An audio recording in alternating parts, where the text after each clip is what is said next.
So let's get into Manchester City. Paul's here. Very good morning to you. There is really only one place to start, Erling Haaland. Right, are we running out of words and eulogies for this young man? Yeah, we're running out of superlatives, aren't we? I mean, you look at his numbers, you look where he is now in the season compared to others, you look at the amount of goals that he's scored. There's one criticism been levelled at him, the lack of touches that he has in games at times, but does it matter when he scores that amount of goals? City were lauded last season for the amount of goals that they scored. He's come into the side and people say, how many goals is City going to score? They're not going to score that many more, but they're going to score different goals. And the thing that they have done, they've learnt to play with the number 9. They played without number 9 last year. They played with a false 9. They won the league scoring however many they scored, and they look at it again and you think, are they going to do it again? And you see the chances that they create for him. He's just a goal-scoring machine. Just his attitude, the way that he finishes. He's lethal. You know, his penalty against Crystal Palace, got a penalty again last night. They just seem to be a machine. When they're in that form, that was a real statement of intent last night from Manchester City for me. Everyone's been looking this season, when are they going to kick into gear? When are they going to go on and win so many games in a row? I think it's only twice or 3 times that they've won 3 games in a row this season, which is unlike them. I think it's only a matter of time now. They kick on between now and the end of the season, which we know they've got to challenge Arsenal. This Champions League is going to be a real distraction for them though, because we know that that's what Pep's wanted. We know secretly, he said in his press conference last night, is he a failure? I mean, he's one of the most successful managers this country's ever seen in the Premier League, but he wants that Champions League, and I just wonder how that affects the Premier League. Yeah, you mentioned the touches there. Pep was talking about that afterwards, and before the game he was talking about how he can improve as well. He's got 39 goals already this season. Can you see areas that he can improve in? I mean, you look at that, 39 goals already at this stage of the season. It's frightening. The numbers are incredible. But I think as a player, as a person, he'll always look for personal development, and under Pep Guardiola he's got a manager who will give him that opportunity. You look at the staff that Manchester City have, you look at the manager's ability to develop players, to make players better, not just how tactically aware he is, how he sets the team up, but the manager coaches players. He's not a manager who will just man-manage. He'll be on the training ground and he will make players better, and with Haaland he's got an opportunity there to make an already world-class player even better. And I like the quote what Haaland said last night. He said, Manchester City haven't brought me here to win the Premier League. They know how to do that. They've done that before. They've brought me here to win the Champions League. And I think that's the next level. And I think he can actually get better. You look at his age, you look at his ceiling. He could go on and break all kinds of records at his age. I mean, like you say, 39 goals already this season. It's almost mind-boggling. And by the way, he didn't score for a few games. Yeah, the idea that he's a one-trick pony can be dispelled as well, because if you look at the clips of him scoring in Germany, a lot of those were balls over the top. It was about his pace and him getting beyond defence. So he can score those ones. In the Premier League, teams are sitting much deeper on him now, but he's still scoring those goals. But that's the part of his learning, that's the part of his development, because we've seen that with him. We all know that straight run. We've even seen Edison give him an assist this season with a long ball straight through the middle. De Bruyne knows his run. He's got that straight run in behind with his pace, his power, his strength, and he can cause problems. But also the development of his game is he's scoring different goals. Himself, he admitted that he needs to improve on his heading, which was quite an open thing for him to say. That's one part of his game that he feels he needs to strengthen. But it's not just that running behind, it's occupying the defenders, it's doing other things for the team to allow the players in behind you to have an impact on the game as well.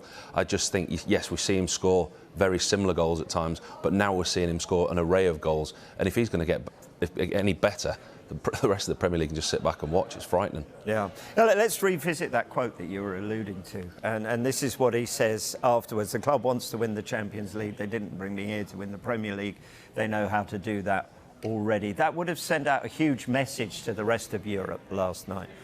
But with this Champions League, as City have shown, it is difficult to win it. I mean, we will discuss Liverpool's chances of going through, but if they were to, say, draw a Real Madrid in the next round, then suddenly, at that stage, it's a real game here, isn't it? So you can't put all your eggs in that one basket. So many things have to align for you to win a Champions League. Yeah, it's that old one that you've got to beat the best to be the best, haven't you? So regardless of when you play a Real Madrid, I'd be wary of Napoli as well. I think they've had an excellent season this season. And a away draw in the first leg against Napoli and Naples won't be an easy task.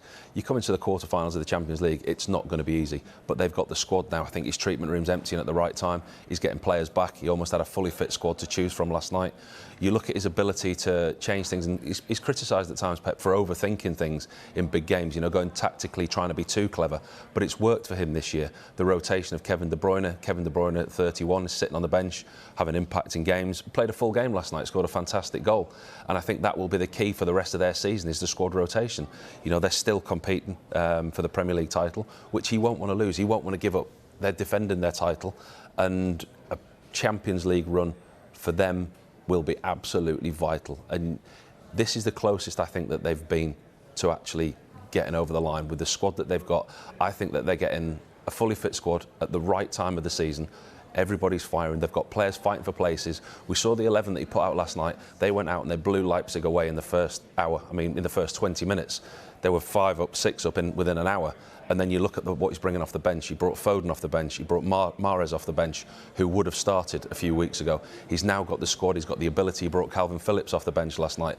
The strength in depth and the fitness of his players at the right time, I think they're right at their epitome this year. I really do. Yeah, there was one bit of skill Mahrez did. I was out the front door. Left you'd gone. He sold me that way. OK, so and we will, Liverpool fans. We're not writing you off. We'll debate Liverpool, Real Madrid a little later on. That wasn't disrespectful to Liverpool to mention Real Madrid, but City, the bookmakers' favourites. Having said all of that and debated all that we have, do you still have them as favourites for this because of everything you've just said there? I think from an English point of view, regardless of what your allegiance is to any team, we always generally want to see English teams do well. And I think they, obviously with Liverpool coming from a huge deficit against Real Madrid, they've got a mountain to climb, but they put 7 past Manchester United last week. Who knows? Jurgen Klopp's the only one giving them a 1% chance, isn't he? So they've got an opportunity to get through, but from an English point of view, absolutely City. But I look at Real Madrid, the way they performed at Anfield, yes, they're strong. You look at Bayern Munich, they knocked out PSG in the last round. And Napoli, for me, the way that they've taken Serie A by the horns, they've really run away with that league, almost won the league already. The players that they've got, that's going to be a big ask. Regardless of who City get in the next round, semi-final, final, it's going to be 3 big games, season-defining games for them. It's not going to be easy for them. I think them and Napoli, Bayern Munich have been there and done it before, but I can see why City are favourites with the strength and depth that they've got. Yeah, I noticed in that roundup you didn't include Chelsea. I'll just note that down. I just want to pick up on another player you mentioned there, and that was Kevin De Bruyne. What a wonderfully struck goal from him. What I heard you say was he'd sort of almost rested him rather than sort of seeing stuff in him that wasn't good enough to get into a City team, which seems a ridiculous debate with what he's done. Has this been wonderful planning then from Pep Guardiola, that De Bruyne is just going to peak at just the right time when they need him? Well, he's meticulous. Pep's meticulous. Every little piece of information that's available to him, he will try and gather. Players' fitnesses, players' levels, whether it's how they're sleeping, how they're living, everything, how they come into training. Every single day, that's the type of manager he is. He will monitor those players day in and day out. He will already have in mind a side that he's thinking about for Liverpool this weekend. He'll already have an idea before the game last night. He will have a structure and he will know where players are peaking. He will know tactically how he wants to play against teams. Managers don't just look to the next game. Like they all say in press conferences, say, oh, we'll take one game as it comes, we'll look to this weekend.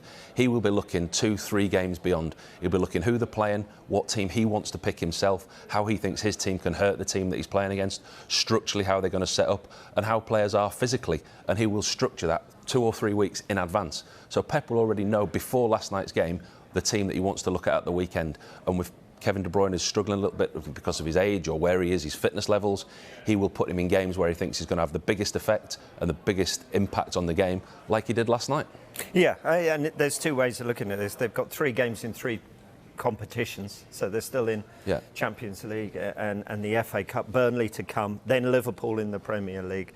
That one after the international break. But is the one idea is it's too many games and the cups are a distraction. They don't want one going for the Premier League. The other one I'm hearing you saying is they're keeping all these players fresh because they've got such a good squad and keeping them match sharp as well because they're fighting on so many fronts. So is it a good thing, these cup competitions for them? Well, listen, when you enter the start of the season as a manager, you know that you're going to play in these competitions.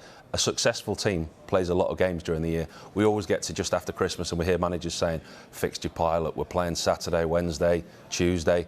I understand that when managers are playing midweek on a Wednesday or a Thursday and then they get the early game on a Saturday or a Sunday, the 12 o'clock kickoff, which I can understand managers' frustration. But at the start of the season, you know you're going to be managing Manchester City, Liverpool, Chelsea. You know you're going to be successful. You know you're going to be playing these amount of games. That's why you have a big squad. That's why you have a squad of quality players. Pep Guardiola wants to win as many pieces of silverware as he possibly can. Yes, he may prioritise. If pushed, you would ask him, what's your absolute dream this year? Would you take the Premier League or the Champions League? He will tell you he wants both, which is why he keeps all his squad at the pinnacle to utilise them and to rotate them. Like I said last night, Mahrez come off the bench, Foden come off the bench, Alvarez come off the bench, Phillips come off the bench. Another game, they will start potentially this weekend in the FA Cup.